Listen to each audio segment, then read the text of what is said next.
Joseph interprets two dreams. Sometime later, Pharaoh's chief cupbearer and chief baker offended their royal master. Pharaoh became angry with these two officials, and he put them in the prison where Joseph was, in the palace of the captain of the guard. They remained in prison for quite some time, and the captain of the guard assigned them to Joseph, who looked after them.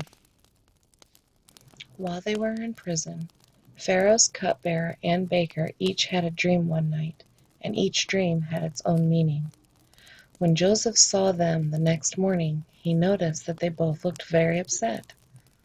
"Why do you look so worried today?" he asked them. And they replied, "We both had dreams last night, but no one can tell us what they mean." "Interpreting dreams is God's business," Joseph replied. "Go ahead and tell me your dreams." So the chief cupbearer told Joseph his dream first.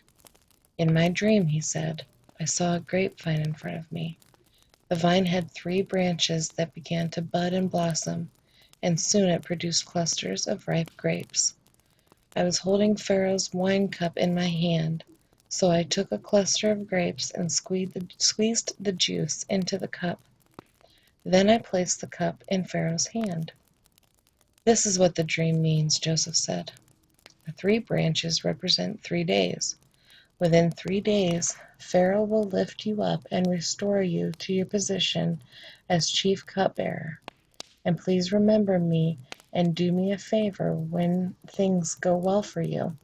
Mention me to Pharaoh so he might let me come out of this place.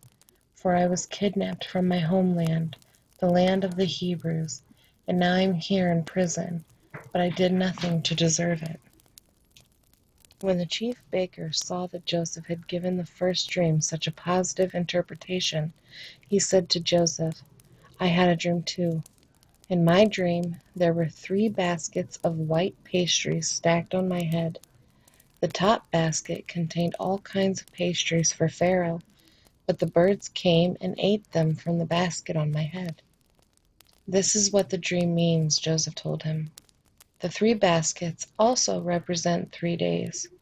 3 days from now, Pharaoh will lift you up and impale your body on a pole. Then birds will come and peck away at your flesh." Pharaoh's birthday came 3 days later, and he prepared a banquet for all his officials and staff. He summoned his chief cupbearer and chief baker to join the other officials. He then restored the chief cupbearer to his former position, so he could again hand Pharaoh his cup.